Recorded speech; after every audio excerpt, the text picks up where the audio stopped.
Buenos días, amén, hermanos. Gracias a Dios. Oremos por su pastor Orlando, por su salud, y también doña Cristina, amén. En todos. Gracias a Dios por esta mañana. Gracias por la visita. Gracias, don Alejandro, por venir aquí.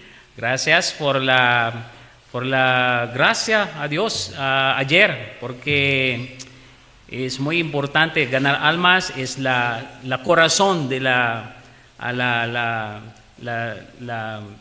el Señor, amén. Es un gozo y un privilegio estar aquí en la casa del Señor en esta mañana.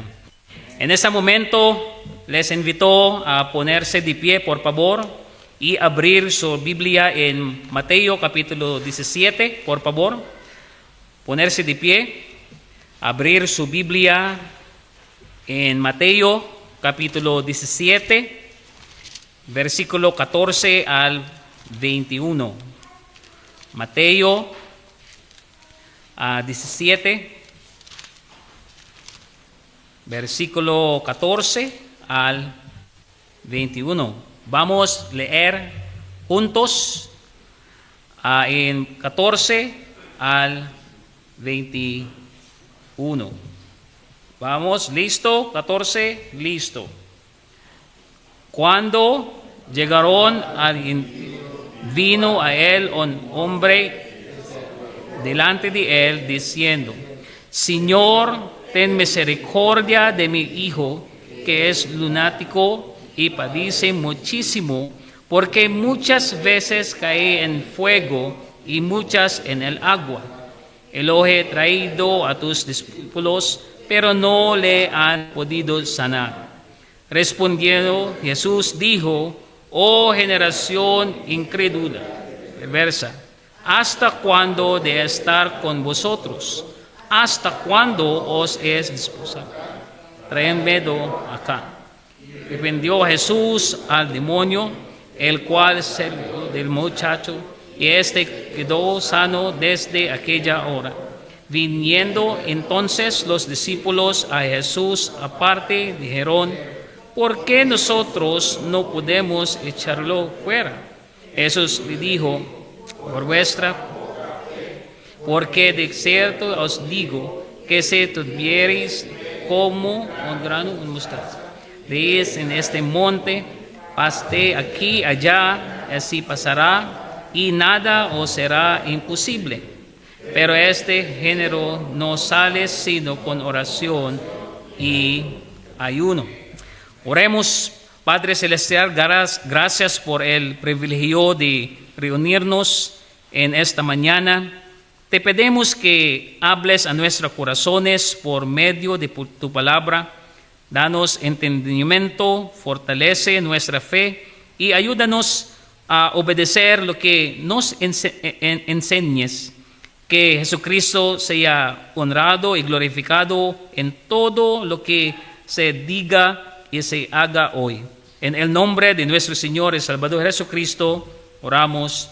Amén y amén. Por favor, gracias. El título del sermón en esta mañana o mensaje: ¿hasta cuándo? ¿Hasta cuándo?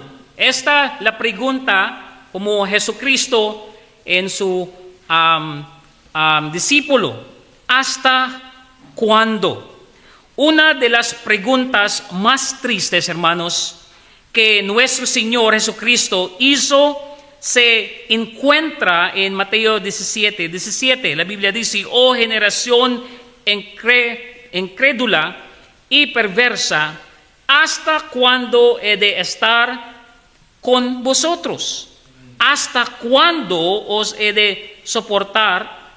Traédmelo acá. En este versículo, nuestro Señor no hizo esta pregunta porque no supiera lo que estaba pasando. Él conocía perfectamente toda la situación. Fue una pregunta, hermanos, que nació de la tristeza y la decepción divina. Los discípulos habían visto milagros extraordinarios. Habían escuchado las enseñanzas del Maestro. Había sido testigo de su poder. Incluso habían recibido autoridad de parte del Señor, ¿verdad?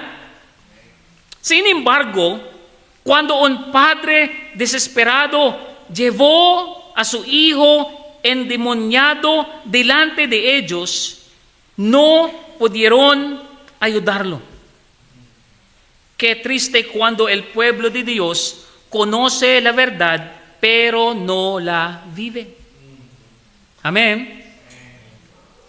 Qué triste cuando los creyentes tienen acceso al poder de Dios, pero viven como si ese poder no existiera.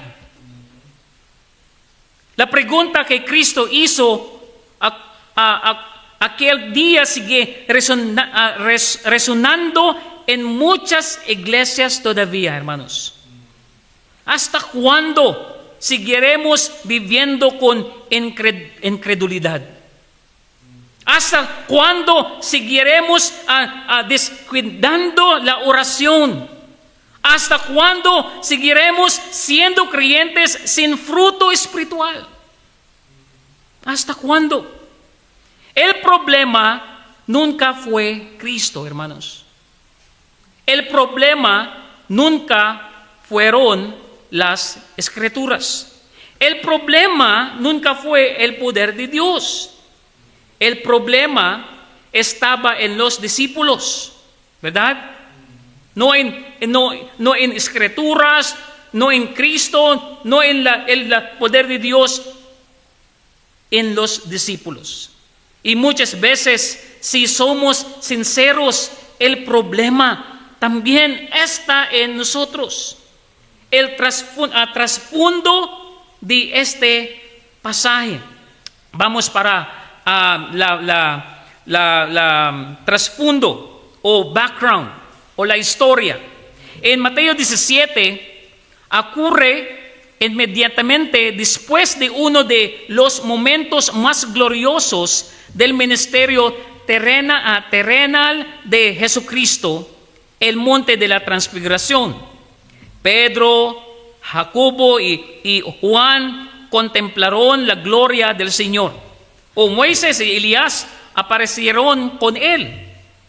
El Padre habló desde el cielo.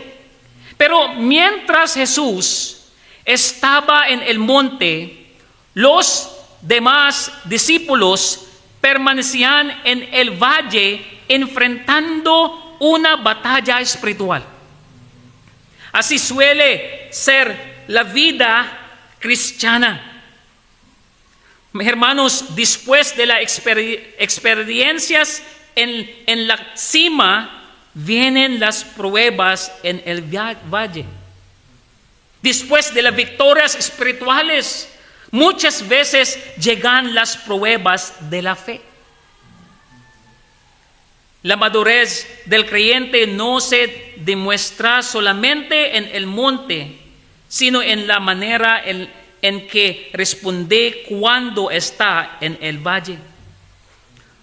Un padre angustiado se acercó buscando ayuda para su hijo. Los discípulos lo intentaron, pero fracasaron. La multitud observaba, los escribas criticaban, el padre estaba desanimado. Los discípulos, hermanos, quedaron avergonzados. Entonces llegó Jesús.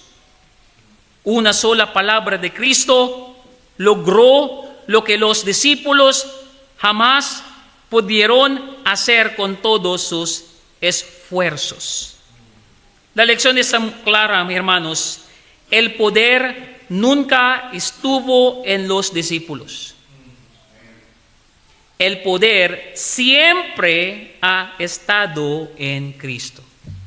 Amén. Primero punto, hermanos, ¿hasta cuándo vamos a vivir en incredulidad?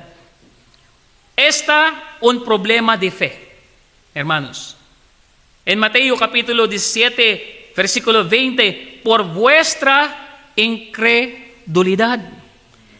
Jesús identificó de inmediato la raíz del problema. Cuando los discípulos le preguntaron en privado, ¿por qué nosotros no podemos echarlo fuera? Jesús no culpó al diablo, hermanos. Pero muchos cristianos, ¿por qué el diablo? Sí, el diablo dijo, yo no. Sí. Pero hermanos, Jesús no preguntó. Jesús no culpó al diablo, no culpó al padre del muchacho, no culpó a la multitud. Fue directamente al verdadero problema por vuestra incredulidad. Jesús siempre trata primero con la raíz antes que con el fruto. Nosotros muchas veces nos enfocamos en el problema que se ve, pero Dios mira el corazón. Amén. Los discípulos pensaban que el problema era el demonio, pero Jesús dijo que el verdadero problema era la incredulidad de ellos. Muchas veces oramos, Señor, quita este problema. ¿Sí? Mientras Dios nos responde, primero quiero tratar con tu corazón. Los discípulos no fracasaron por falta de métodos. Hermanos, ellos ya sabían lo que tienen que hacer. Jesús les había enseñado, Jesús los había preparado, incluso les había dado autoridad sobre los espíritus inmundos. El problema no era falta de conocimiento, tampoco era falta de experiencia, ni era falta de oportunidades. Hermanos, hoy muchas iglesias andan buscando métodos nuevos, programas nuevos y ideas nuevas, pero aunque una buena organización tiene su lugar, la obra de Dios nunca ha dependido de métodos humanos. Siempre ha dependido del poder de Dios. Amén. La iglesia no necesita más entretenimiento, necesita una fe más grande. Amén. Fracasaron porque les faltó fe. Jesús llamó su fracaso por su verdadero nombre: incredulidad. La fe no es pensar positivo. La fe no es desear que algo pase. La fe es creerle a Dios lo suficiente como para obedecerle. Amén. La verdadera fe toma a Dios por su palabra. Recuerdo, Abraham creyó a Dios antes de ver cumplida la promesa.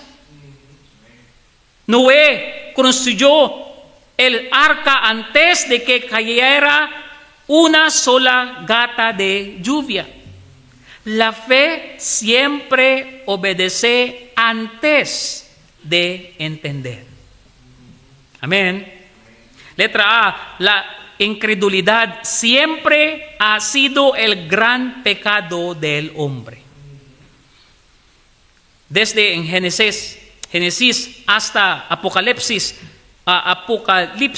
la incredulidad aparece una y otra vez.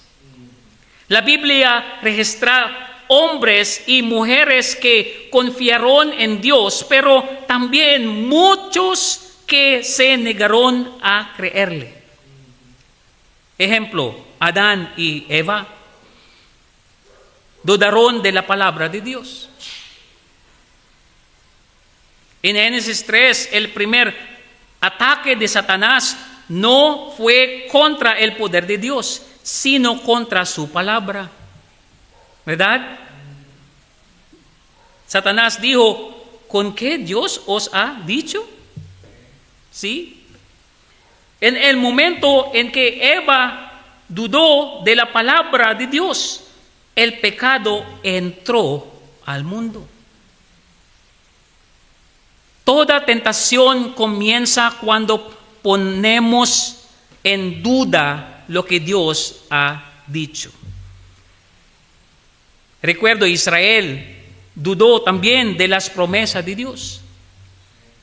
Aunque vieron las 10 plagas, cruzaron el mar rojo y comieron el maná del cielo, constantemente murmuraban contra Dios. Qué triste. Muchos cristianos, muchas gracias o bendiciones, pero murmuraban todos cada día. Dios no es suficiente. Tiene como bicicleta, pero le gusta moto. ¿Qué tiene moto? Mejor. ¿Tiene moto? ¿Tiene carro? Mejor. ¿Tiene carro? ¿Tiene microbús? Mejor. No satisfecho.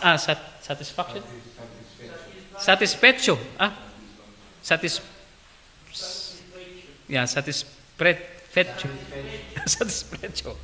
Muchas gentes.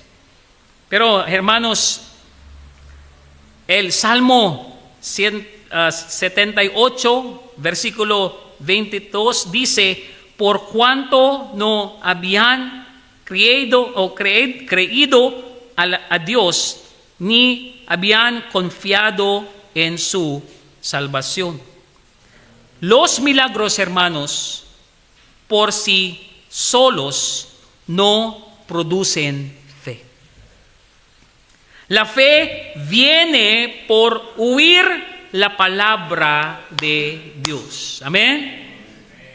Los espías dudaron del poder de Dios. En Números capítulo 13 nos cuenta que 12 espías entraron en Canaán.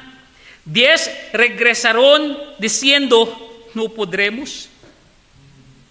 Pero Josué y Caleb dijeron, subamos luego, porque más podremos nosotros que ellos. 2 gigantes eran reales, hermanos. Las ciudades estaban fortificadas, pero Dios era mucho más grande que todos eso.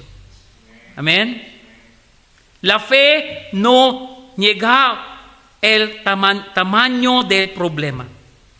La fe cree que Dios es más grande que cualquier problema. Amén.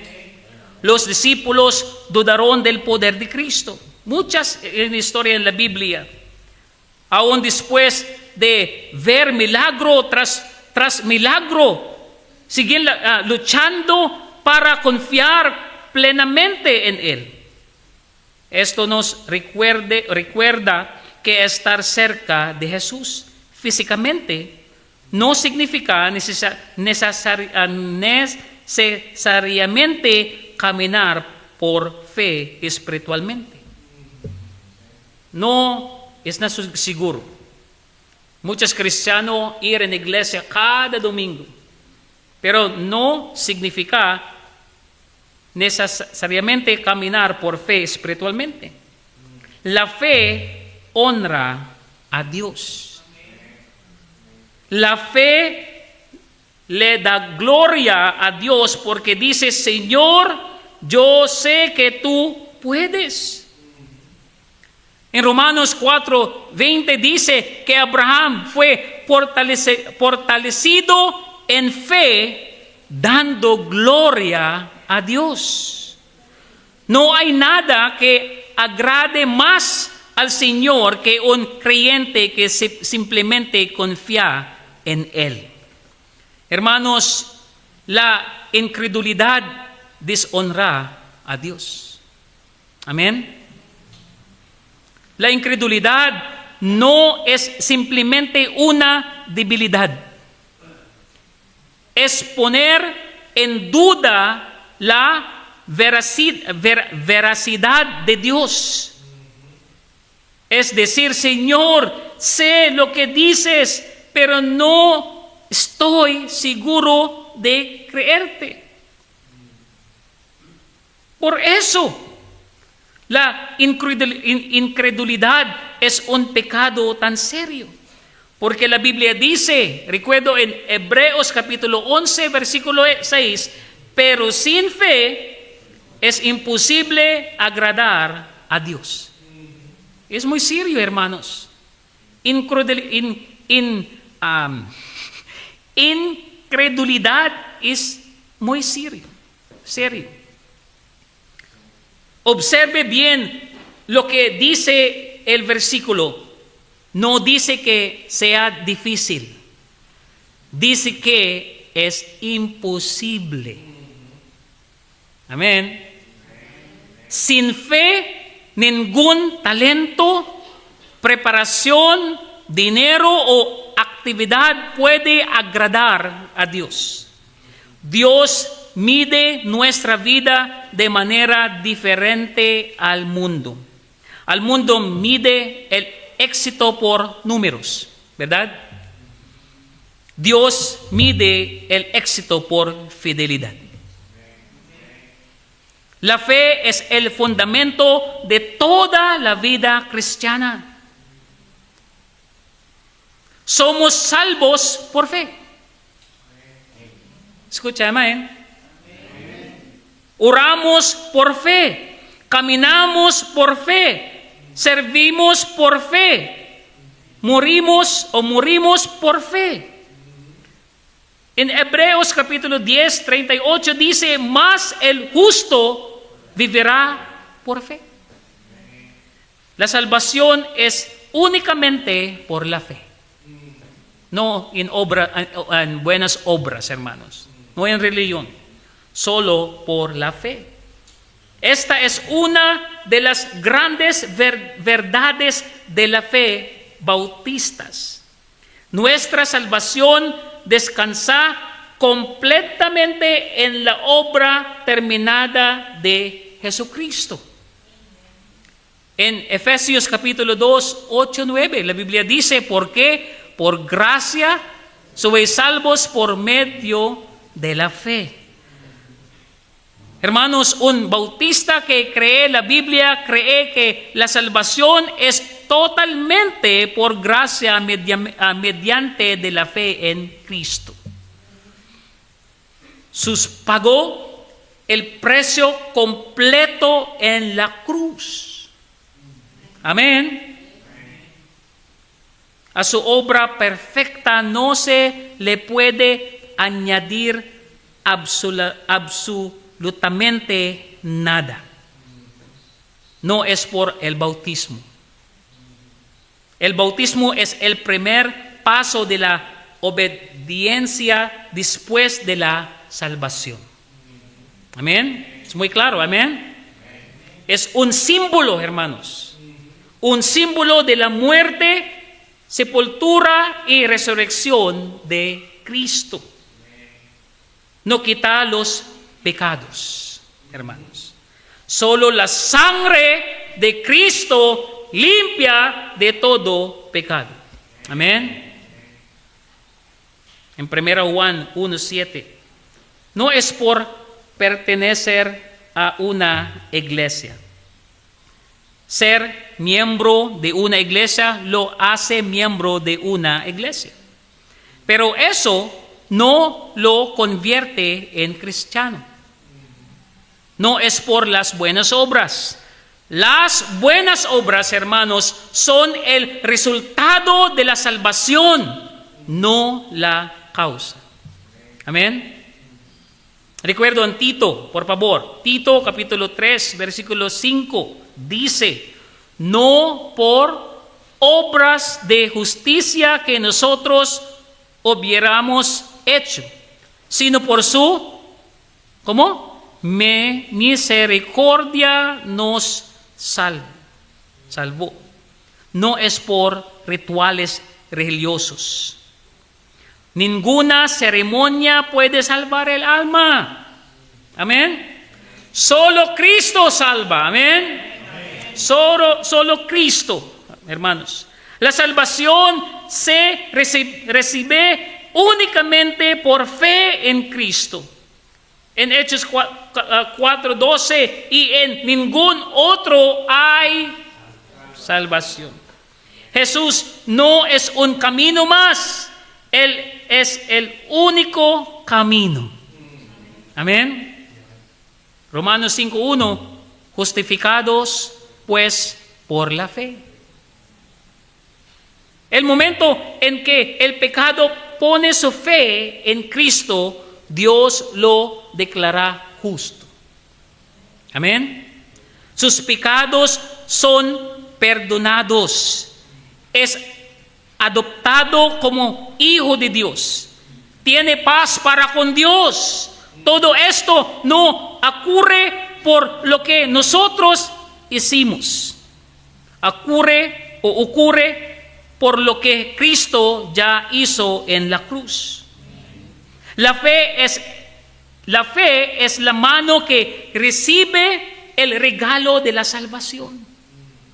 La fe no gana la salvación. La fe simplemente recibe lo que la gracia ofrece gratuitamente. Gratuitamente, correcto. Gratuitamente. Letra B, la fe continúa después de la salvación. No solo en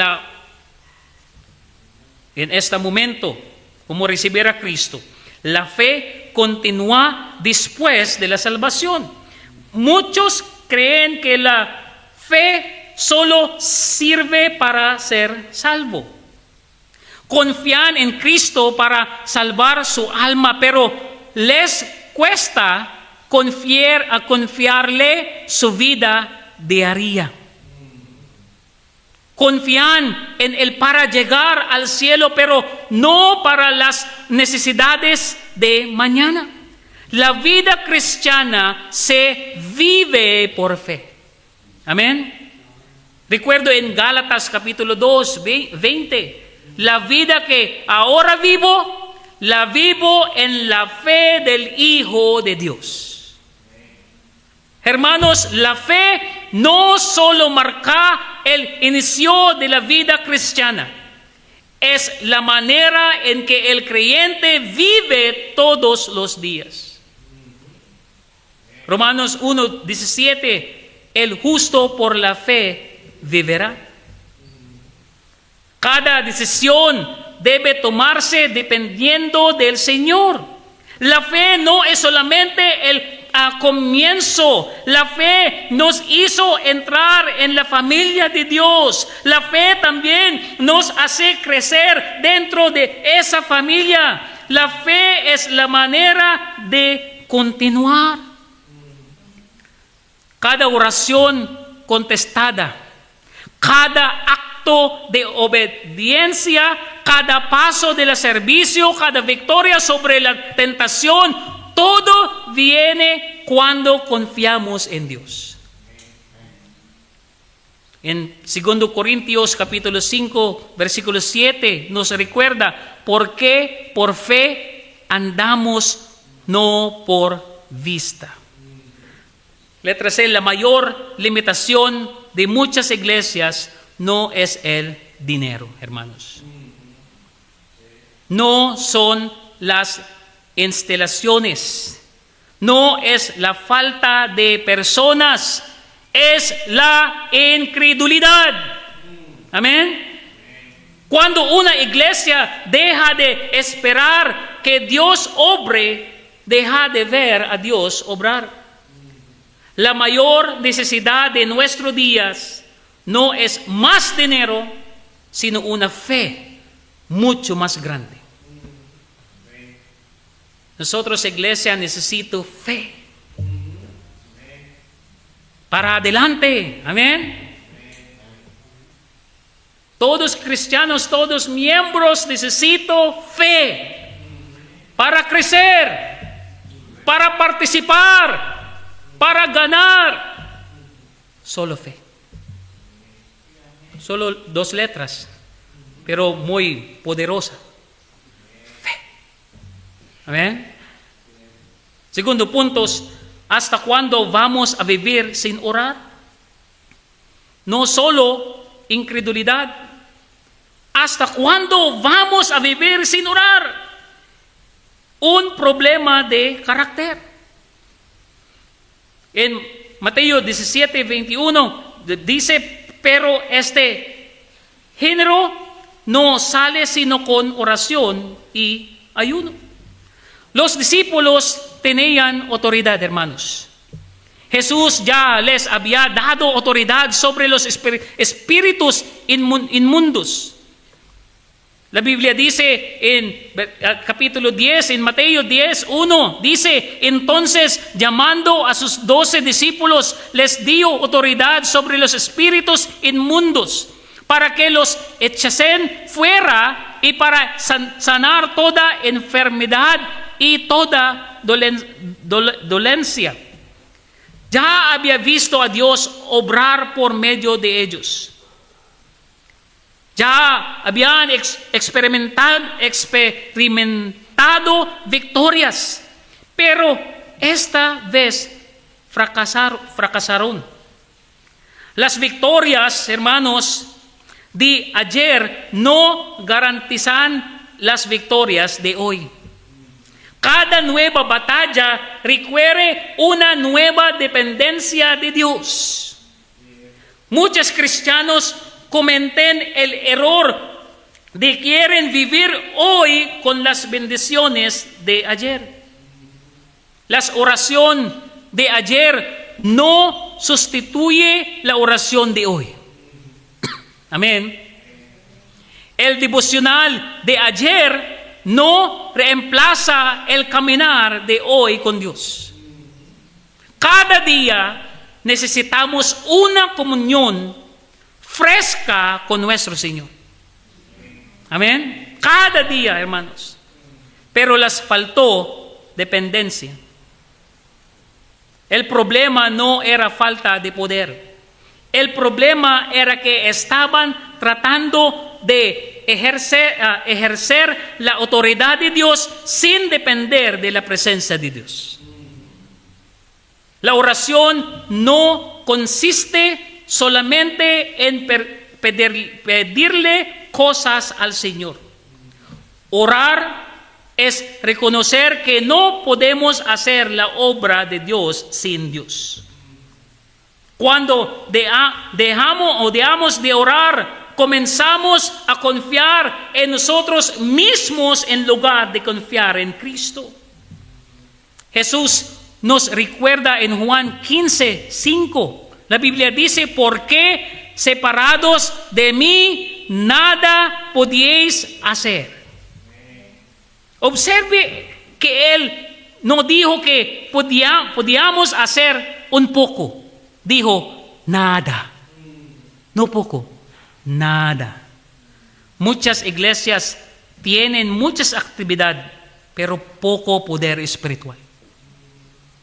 Porque han aprendido a trabajar sin esperar en Dios. La oración es la declaración de dependencia del creyente hacia Dios. La oración nos recuerda que la vida cristiana nunca fue diseñada para vivirse con nuestras propias fuerzas. Apóstol Pablo entendía muy bien esta verdad. En 2 Corintios capítulo 3, 5, 2 Corintios capítulo 3, 5, la Biblia dice, no que seamos suficientes por nosotros mismos, sino que nuestra suficiencia proviene de Dios. Los cristianos, hermanos, más fuertes no son los que confían en sí mismos. Son los que depender completamente del Señor. Hermanos, la oración demuestra humildad. Humildad. La oración reconoce, yo no puedo hacer esto sin Dios. Esta es la razón como orar.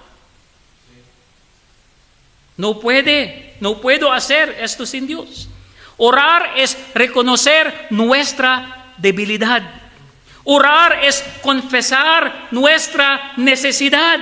La oración dice, Señor, si tú no me ayudas, no puedes salir adelante. El publicano en Lucas capítulo 18 solamente clamó, Dios se propició a mí, pecador. Jesús dijo que aquel hombre regresó justificado a su casa porque se humilló delante de Dios. Las personas que no oran terminan creyendo que pueden hacerlo todo por sí solas. Uno de los mayores peligros de la vida, hermanos, escuchen bien, es pensar que podemos vivir sin depender de Dios. ¿Verdad? Amén. Es muy peligroso. A veces el éxito puede ser más peligroso que el fracaso. Amén. El éxito puede producir orgullo. El orgullo produce independencia. La independencia produce una vida sin oración. Como cáncer. Poco a poco. ¿Ven? Y una vida sin oración siempre termina en derrota espiritual. En Santiago 4:6 dice, Dios resiste a los soberbios y da gracia a los humildes. Gracias. La palabra. Piense en eso, hermanos. Cuando somos orgullosos, Dios mismo nos resiste. Pero cuando nos humillamos, Él derrama su gracia sobre nosotros. La gracia es la fuerza de Dios para nuestra debilidad. Solo gracia, hermanos. Por eso la oración es tan importante. La oración ocupó un lugar central en el ministerio de Cristo. Amén. Si alguien podía vivir independientemente, era Jesús. Pero Jesús es el Hijo eterno de Dios. Él es todopoderoso. Él es omnisciente. Omnisciente. Sin embargo, durante su ministerio terrenal buscó constantemente la comunión con su Padre. Nos dijo el ejemplo perfecto. Sin embargo, Jesús obra constantemente. Hermanos, en Marcos capítulo 1, versículo 35, la Biblia dice, levantándose muy de mañana, siendo aún muy oscuro, allí oraba. Jesús hizo de la oración una prioridad antes de las responsabilidades del día. Antes de predicar, antes de sanar, antes de servir, Él oraba. Jesús buscaba intencionalmente lugares tranquilos para estar con su Padre. Si siempre estamos ocupados, nunca tendremos tiempo para orar. Pero hermanos, tenemos que hacer tiempo para Dios. En Lucas 6:12, la Biblia dice, pasó la noche orando a Dios. Antes de escoger a los 12 apóstoles, Jesús pasó toda la noche en oración. Las decisiones importantes siempre deben tomarse en oración. Muchas veces primero decidimos y después oramos cuando debería ser al revés. Si el Hijo perfecto de Dios oraba, hermanos, escucha bien, si el Hijo perfecto de Dios oraba, ¿cuánto más nosotros? Amén. Si Jesús necesitó comunión con su Padre, ¿cuánto más nosotros? Que somos pecadores. Necesitamos caminar diariamente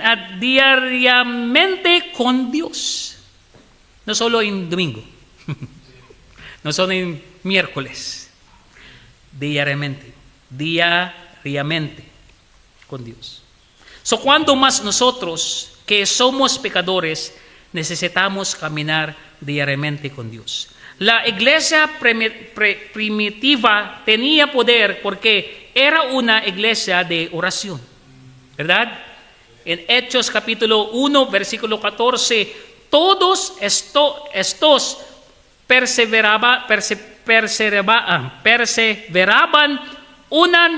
unánimes en oración. Unánimes, ¿correcto? Unánimes en oración. Hechos capítulo 2, 42, y perseveraban en las oraciones. La oración no era una actividad ocasional, era su estilo de vida. La oración es no solo la parte de su vida, esto es su vida. Amén. Porque es parte, puede orar, pero no, su parte. Pero orar es su vida. No puede no orar. Hechos capítulo 6, 4, y nosotros persistiremos en la oración y en el ministerio de la palabra. Observe el orden. Primero, la oración. Después, la predicación. Tiene orden. Amén. El poder detrás del púlpito comienza en el lugar secreto de oración. El sacerdocio de cada creyente. Una de las grandes doctrinas distintivas bautistas es el sacerdocio de todos los creyentes. Todo hijo de Dios tiene acceso directo al Padre por medio de Jesucristo. No necesito otras gentes. No necesito en la closet. ¿Cómo se dice en closet? La closet para compensar. Sí, es como cuartos. Necesito para orar de este hombre, necesito para orar.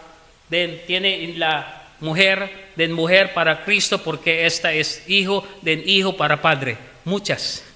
Como municipio. Necesito una secretaria para... No esta. directo. Amén. Medio de Jesucristo. Esta verdad es preciosa porque nos recuerda que la oración es algo personal. Usted no necesita que otra persona hable con Dios por usted. Un bautista que cree la Biblia enseña que todo creyente tiene acceso directo a Dios. Amén. Gracias a Dios. Cuando Cristo murió, el velo del templo se rasgó de arriba abajo. En Mateo 27:51. El camino hacia la presencia de Dios quedó abierto.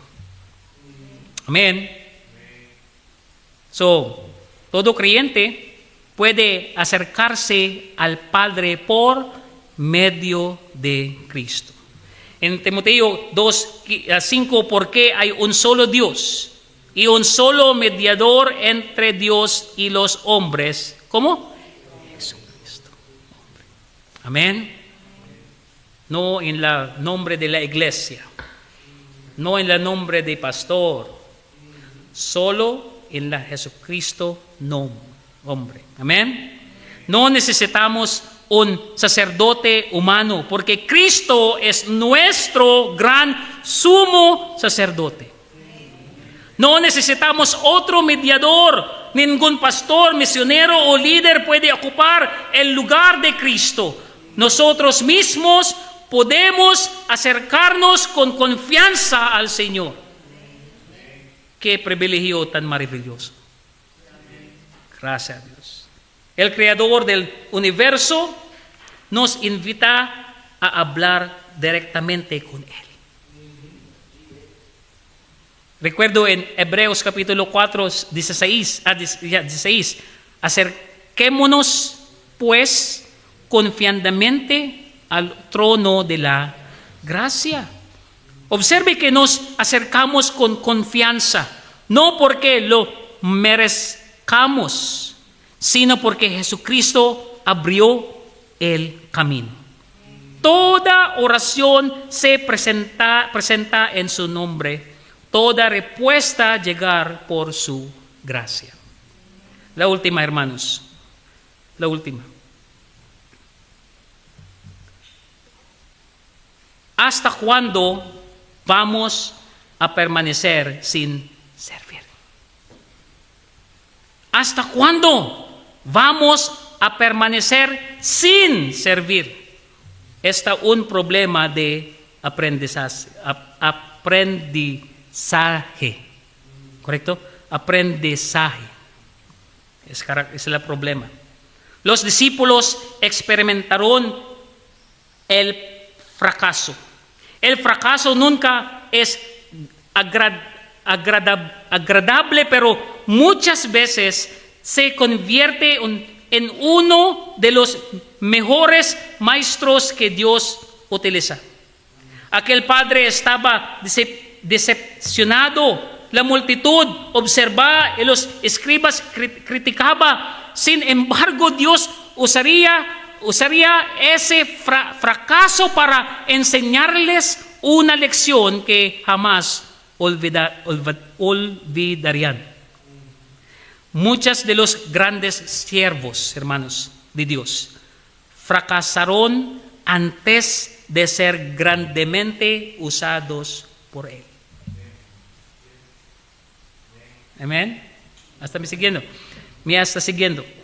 Moisés fracasó antes de guiar el pueblo de Israel. David cayó, pero fue restaurado. Pedro negó al Señor, pero más adelante predicó con poder en Pentecostés. El fracaso no tiene por qué ser el final de la historia, hermanos. Es no final. Cuando llevamos nuestros fracasos a Cristo, Él puede convertirlos en lecciones que fortalecen nuestra fe.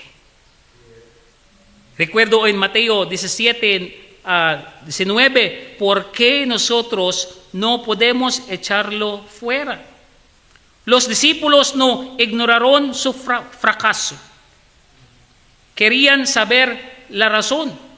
Esa es la marca de un corazón dispuesto a aprender. En lugar de poner excusas, acudieron a Jesús a buscar de la respuesta. Al menos tuvieron la humildad de preguntar. Amén. At least. La humildad de preguntar. Muchas personas fracasan, pero nunca aprender porque no están dispuestas a reconocer sus errores. No le gusta.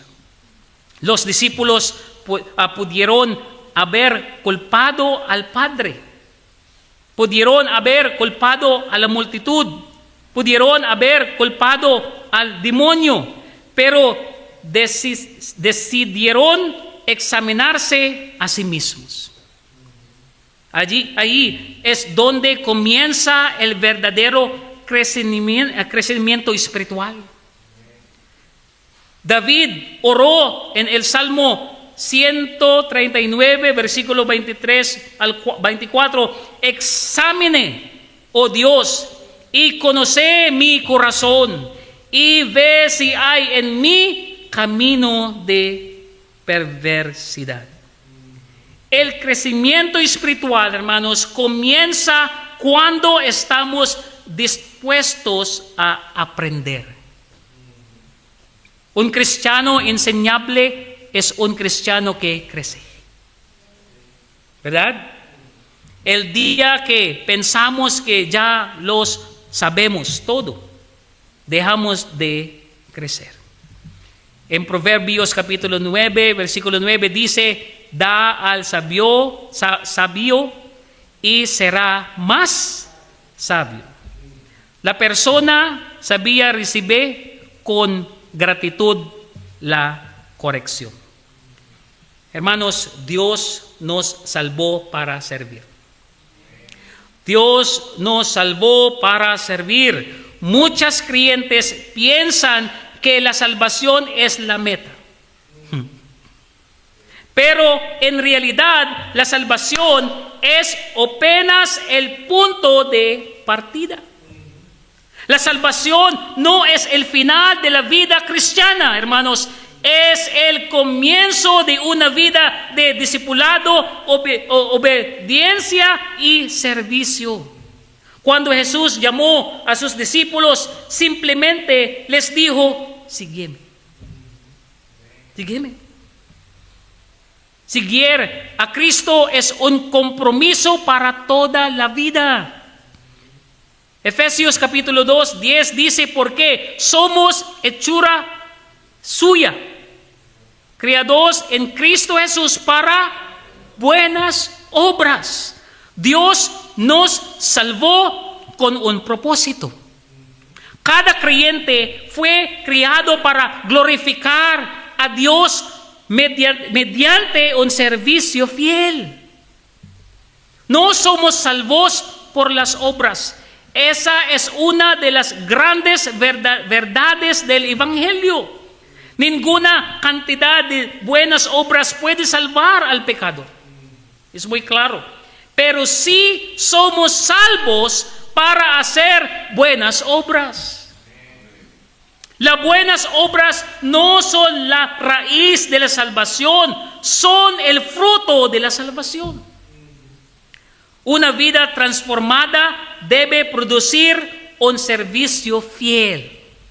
Amén.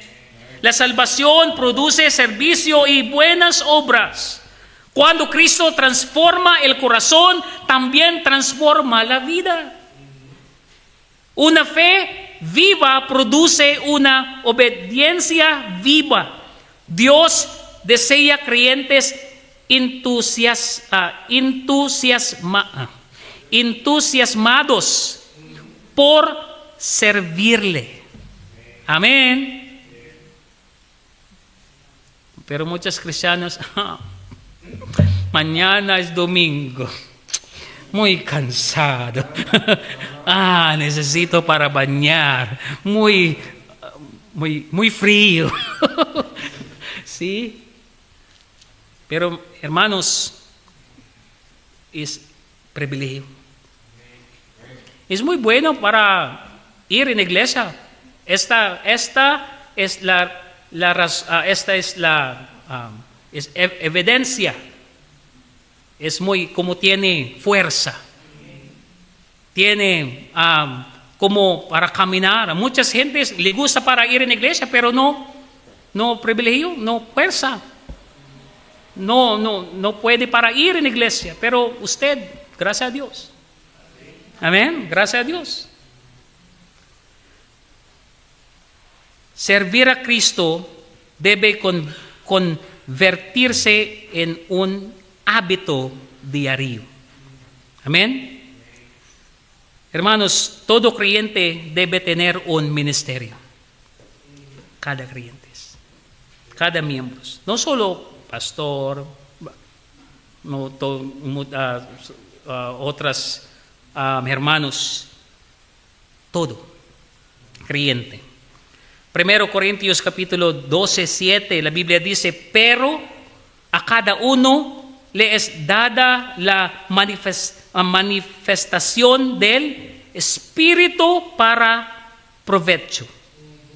Todo creyente ha recibido dones espirituales, hermanos.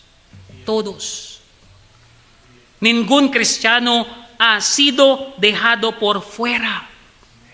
Dios tiene un lugar para cada miembro dentro de su iglesia. Muy feliz para como verla resulta la ganar almas. Gracias a Dios. Esta es la razón necesito para continuar, para tocar su puerta. Muchas en su lugar, a don Alejandro, no tiempo para abrir su puerta. Todo cerrado. Pero gracias a Dios. Amén. Gracias a Dios. Todo creyente, hermanos, ha recibido dones espirituales. Dios tiene un lugar para cada miembro dentro de su iglesia. Dios ha capacitado a cada creyente. Tal vez usted no predique, ¿sí? Tal vez usted no cante, ¿ok? Tal vez usted no enseñe, pero Dios le ha dado algo que puede hacer para su gloria. ¿Tiene amén? Amén. Todos. El mundo mide la importancia por la posición. Dios mide la fidelidad. Amén. Jesús elogió a la viuda que dio sus dos blancas porque dio de todo corazón. Ningún creyente carece de propósito. En Romanos 12:11, en lo que requiere diligencia, no perezosos, fervientes en espíritu, sirviendo al Señor. Dios merece lo mejor de nosotros. Nuestro servicio debe ser gozoso, fiel y de todo corazón. Hermanos, la gran comisión requiere acción. Es muy común en Mateo 28, versículo 19 al 20. Por tanto, id y haced discípulos y todas las naciones. La gran comisión no es una sugerencia. Es el último mandato de Cristo para su iglesia. La iglesia no fue llamada a quedarse sentada. Hay demasiado cristianos conformes con solamente asistir a los cultos. Pero Dios nos llamó a involucrarnos en su obra. La iglesia fue enviada a ir.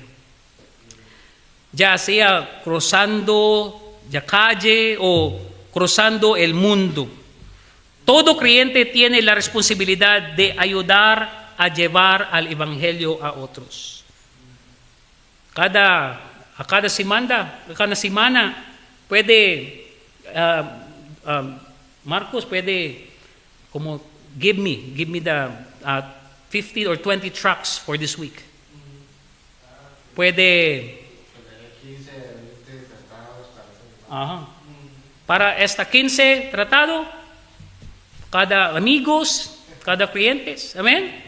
No sabe en este tratado, probablemente en futuro tiene gente, porque yo recibía, amén, amén, sí, esta es la evidencia, tiene poder, amén, la palabra de Dios. Hechos 1:8, y me seréis testigos, no testigo de Jehová. Todos es la genuino testigo de Jehová, testigo de Cristo. Amén.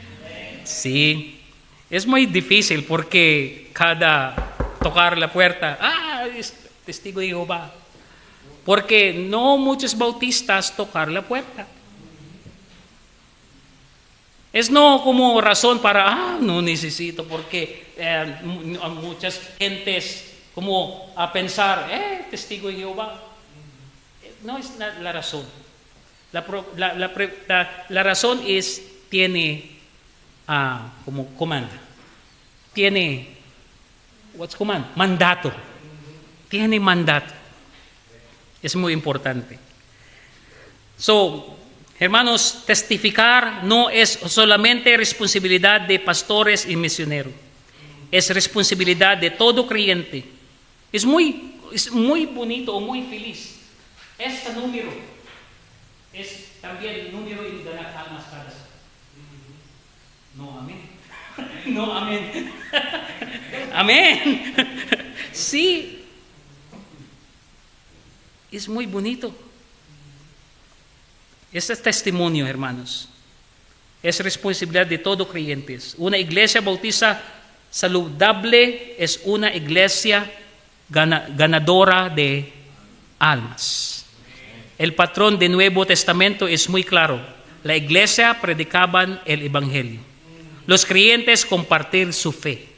Las personas eran salvas. Las vidas eran transformadas. Un creyente su saludable es un creyente que habla de Cristo. Si realmente amamos a las personas, las hablaremos del Salvador. El regalo más grande que podemos dar es el Evangelio. La misión principal de la iglesia del Nuevo Testamento es evangelizar a los perdidos, bautizar a los creyentes. El bautismo, identificar el creyente con Cristo y con su iglesia local. Hermanos, un día daremos cuentas. Es muy importante.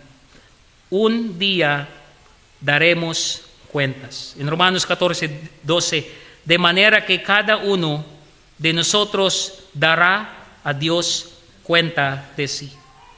En un día todo creyente comparecerá delante de Cristo, no como grupo, sino individualmente. Amén. 2 Corintios 5:10, porque es necesario que todos nosotros comparezcamos ante el tribunal de Dios. Este es el tribunal de Dios, el tribunal de recompensas. No es un juicio de condenación, no será un juicio para decidir nuestra salvación. Ese asunto que quedó resuelto para siempre en la cruz del Calvario. Jesús declaró, consumados es. Nuestra salvación quedó asegurada en el Calvario. Todo aquel que ha confiado en Cristo está seguro en Él. Hermanos, será un juicio para evaluar nuestro servicio. Cristo examinará cuán fielmente le servimos. Cada creyente dará cuentas de su mayordomía, de su fidelidad y de su obediencia. No todos tenemos las mismas habilidades, pero todos tenemos la misma responsabilidad, ser fieles. En 1 Corintios 4:2, ahora bien, se requiere de los administradores que cada uno sea hallado fiel. Hermanos, esta pregunta del Señor sigue vigente hoy. ¿Hasta cuándo, hermanos? ¿Hasta cuándo seguirás sin creer cuando Dios es fiel? ¿Hasta cuándo seguirás sin orar cuando el trono de la gracia está abierto? ¿Hasta cuándo seguirás sin vivir cuando la mies está lista para ser cosechada? Hermanos, esta pregunta, ¿hasta cuándo? ¿Hasta cuándo para sentir? ¿Hasta cuándo para solo enjoy? Disfrutar su gracia de salvación. ¿Hasta cuándo, hermanos? ¿Hasta cuándo? Vamos a orar. Padre Celestial, gracias por hablarnos por medio de tu palabra. Perdónanos cuando hemos dejado de confiar en ti, de orar y de servirte. Ayúdanos a salir de este lugar decididos a vivir por fe, buscarte cada día y obedecer tu voluntad. En el nombre de Jesús. Amén. Pastor.